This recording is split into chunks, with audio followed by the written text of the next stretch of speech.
Hi everyone, my name is Jessica Parsons and I'm not your usual instructor.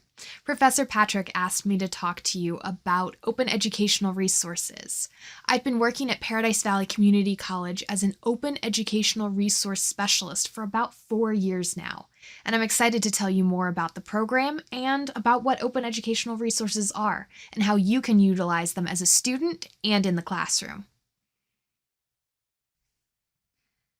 So let's ask ourselves, what are open educational resources, or OER? I invite you to read this definition from OER Commons. Basically, open educational resources are materials that can be used and reused by others without charge. That means that as a creator, I can dictate that, hey, I want somebody else to not only be able to access my work for free, but I also want them to be able to make changes and to build on my work for free. One of the reasons open educational resources gained so much traction in the education community is this idea of collaboration. This idea that as a content creator, I can make content not only on my own in isolation, but also by collaborating with experts in the field across the world. Open educational resources is a global movement. This means that oftentimes I'm working with materials that have been created by creators in Australia or in Taiwan or in Ohio. It is an amazing opportunity to look and see just how much knowledge is openly available and to see how can I use this, because that's always the question that we want to be asking with open educational resources is I find something, I find a handbook, or I find a textbook or a journal article. I always want to be asking myself, how can I use that? How can I make this better? How can I make this something that will be of value to my students or to myself? There have been many times as a student that I've taken open educational resources and used them to help me to create a project. For example, I use openly licensed graphics in a lot of my projects. This slide deck is technically an open educational resource. I created it and I'm making it freely available to anybody who wants it. That is the power of open educational resources. Let's take a second to ask ourselves, why would OER materials matter to students and their teachers?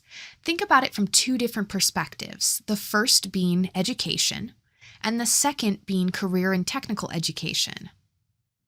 So why would OER materials matter to students and their teachers?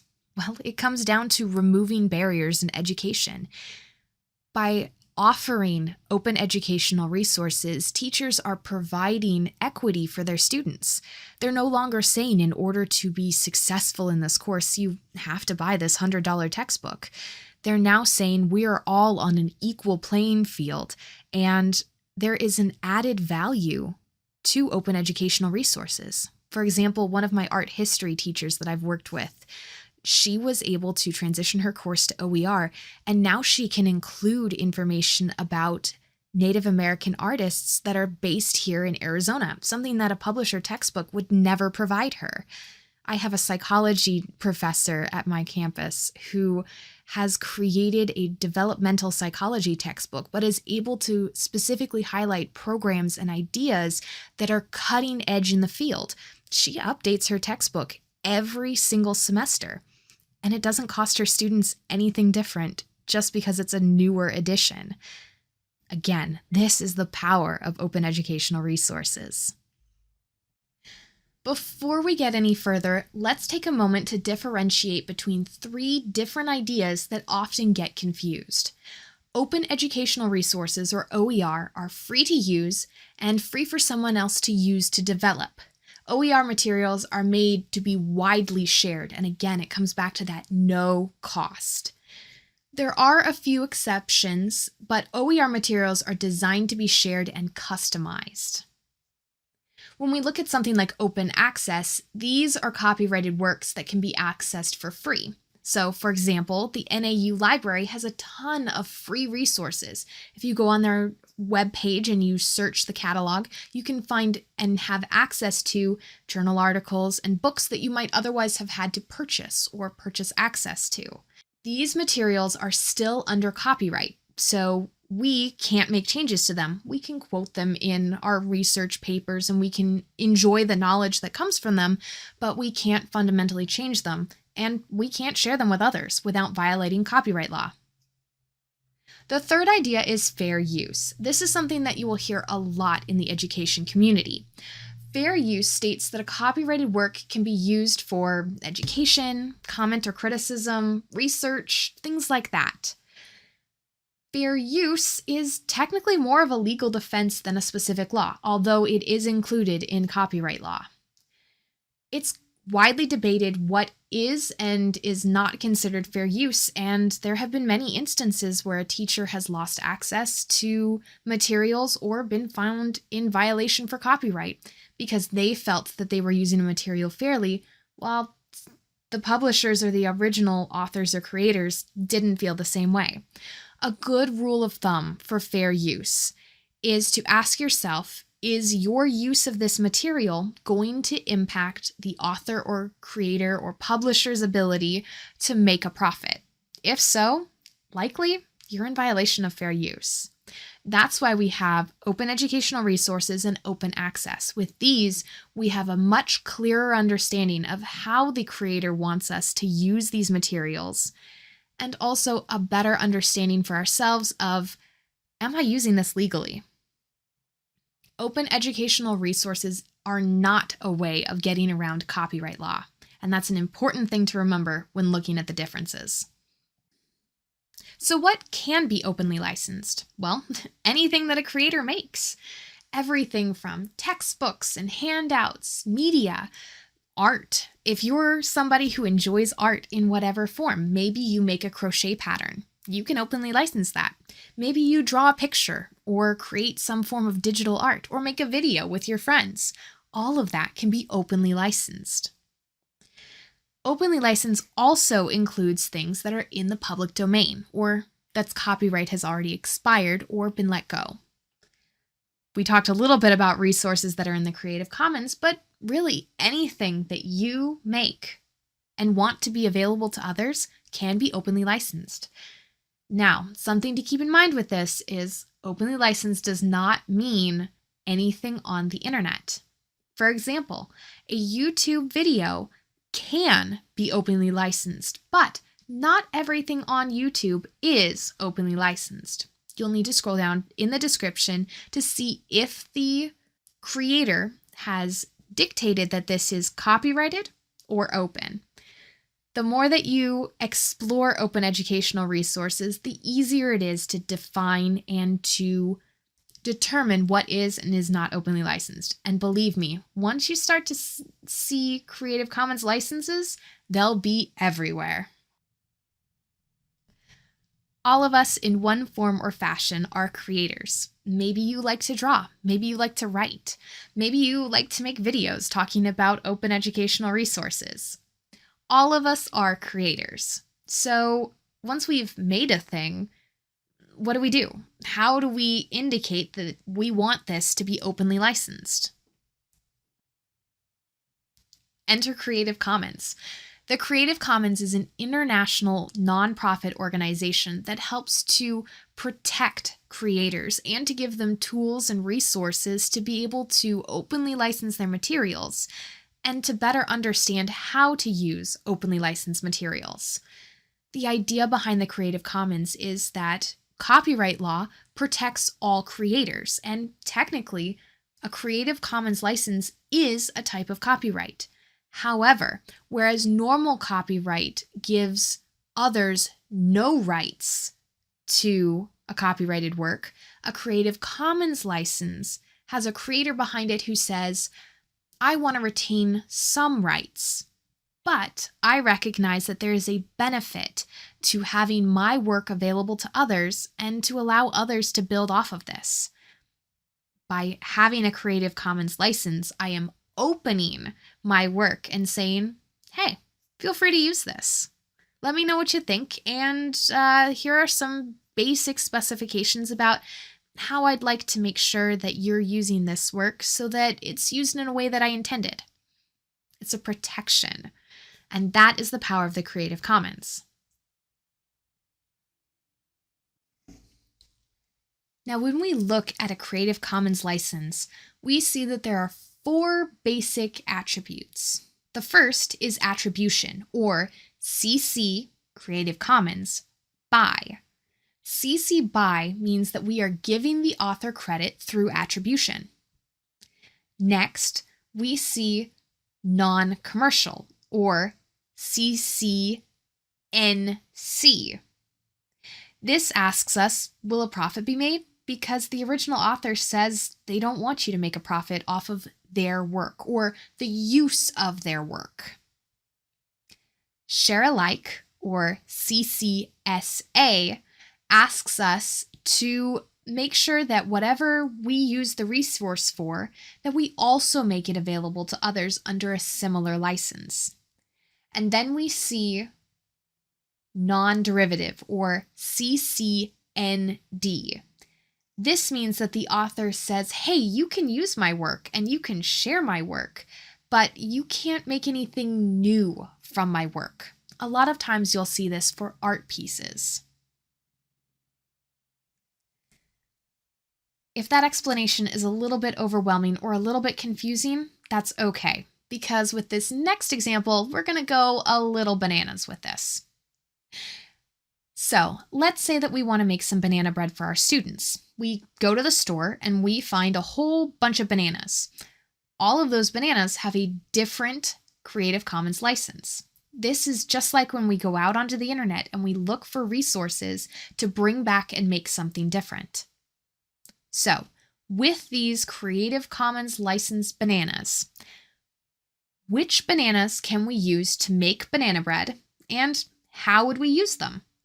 Remember what you learned about attribution, share alike, non-commercial, and non-derivative.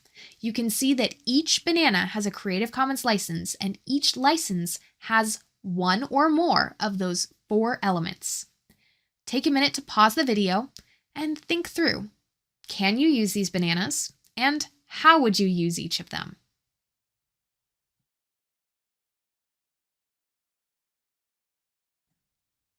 All right, let's go over our answers together. So for that first banana, we see that it is a CC BY or attribution license. Can we use this to make banana bread for our students? Yes, we can use these bananas for whatever purpose we want, as long as we say where we got them. We can't claim that we grew these bananas ourselves. We would have to tell our students we got them from Chiquita, for example.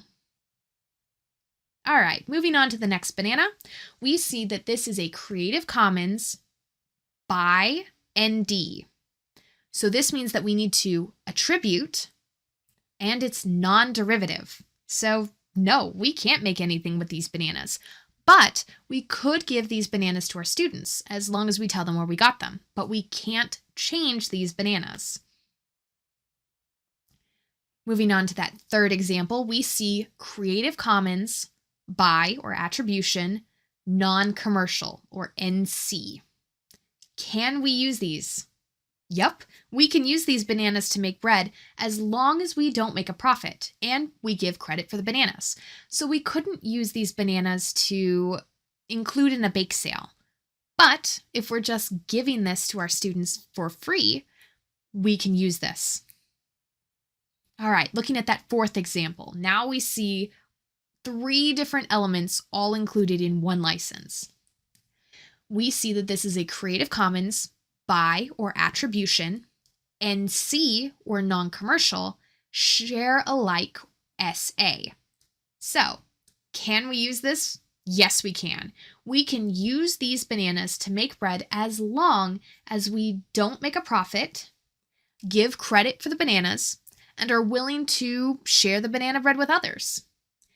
Share alike in this instance, as it applies to something like a textbook, simply means that if we're using this resource and including it in whatever we're creating, we need to make sure that that also is something that can be passed forward for someone else to take and use as they see fit. All right, this last one. We see Creative Commons by non-commercial, non-derivative. Can we use this? No, we can't make anything with these bananas. However, we can share the bananas with our students as long as we make no profit, so we can't sell the bananas, and as long as we say where we got them. We have to say that these are Chiquita bananas. All right, that last example was a little bananas. Forgive me. But now that we've identified what a Creative Commons license is and what OER resources are, how do we find these things? Well, we can go out onto the internet and we simply search. When I am doing research for a faculty member, I will search for social psychology OER, and it'll pull up a whole bunch of resources. And because I have the skills that you have now to be able to identify a Creative Commons license, I can look at a textbook and say, this is how we can use it, or this is how we can't use it. All of these places here are great ways to start. Again, sometimes they have all openly licensed materials, and sometimes places like YouTube or Google or Flickr or Carnival Slides, sometimes these will have open access materials. Again, always go back to what does the Creative Commons license say. And if you can't find a Creative Commons license, assume that it's copyright and either open access or something that you'll need to look at that fair use in order to use. So now I want to take a moment to highlight the Open Educational Resource Specialist program at Paradise Valley Community College. This is a program that I helped to pilot and develop, and it is a wonderful program that has a huge impact on our campus and for our students. So what is an Open Educational Resource Specialist? Well, an Open Educational Resource Specialist on our campus is a student who has been specifically trained to understand open licenses and open educational materials and to help our faculty to develop, create, and implement OER in their classrooms. These students come to us without any training in this. For example, I was tapped in an astronomy class. My teacher knew that I had a passion for research, and she mentioned the fact that the campus was hiring. I learned on the job everything that I know about open educational resources, about Creative Commons licenses, about digital publishing. It was a wonderful opportunity for me to really challenge myself, and it's one of the things that I love most about my job. So in the spirit of giving credit where credit is due, our program was based on the College of the Canyons student OER model. College of the Canyons is a school in California that has been having students help faculty to build and edit materials. Our program at PVCC launched in March of 2019, which feels like ages ago. We were able to launch the program through grant funding in order to provide 2 open educational resource specialists. Now, originally when we started, we were just supposed to help faculty to edit their works and to maybe find a couple of pictures and make sure that everything was accessible. But as soon as I got involved in the program, I knew that wasn't going to be enough. So I helped to grow and develop the program into what it is today, which is a robust program that helps faculty from start to finish, from applying for a grant and developing an idea for OER, all the way through the research, development, and implementation process, as well as through the renewal of materials and the updating of materials as well. We are a one-stop shop for our faculty to be able to create and understand open educational resources. And we're all students. We have a faculty supervisor who works inside of our library, but I am a student. I was tapped in an astronomy class in order to do this. So the program is active currently at Paradise Valley Community College and Scottsdale Community College here in Arizona. These are both colleges that are a part of the Maricopa Community College system. The Maricopa Community College system, or Maricopa County, is the center part of our state for those of you who live outside of Arizona. This is a highlight of some of the subjects that we've been able to touch on campus. As a student OER specialist, I'm not expected to be a subject matter expert. I work with our subject matter experts, our faculty on campus. They help to inform me about what sorts of information they're looking for, and I use a lot of critical thinking and critical reading skills in order to go out and research and bring materials back that are then vetted by our faculty member. After that, I usually go out and do more research and find more resources to bring back, or I work with the faculty to develop or change the materials that we've already found, or to create something entirely new. 4 years that we've been working on this, we have worked on 32 projects, and this semester we currently have 4 in development. Usually we have somewhere between 6 and 8 in development, but we have a different grant cycle this semester, so it's a little bit different. This has had a huge impact on our campus. In fact, over 4 years, we've been able to save students $346,000 over just those 32 projects. Because of this impact and because of the work that I do, we work hand in hand with our diversity and equity department. Our goal is to make sure that students can always have access to an education and to always have access to returning or continuing education without the barrier of textbook costs. And so far, we've been pretty successful. If you take away nothing else from this presentation, I hope you take away the idea that open educational resources can have a profound impact on career and technical education spaces. As creators and as trainers, we create resources and materials. We also have the ability to benefit from the materials that are created by others. By considering an open license for your materials, you have the ability to make an impact on not only your career area, but on other areas as well. And I hope that you have been inspired and encouraged to explore open educational resources and open licenses as they apply to your content area.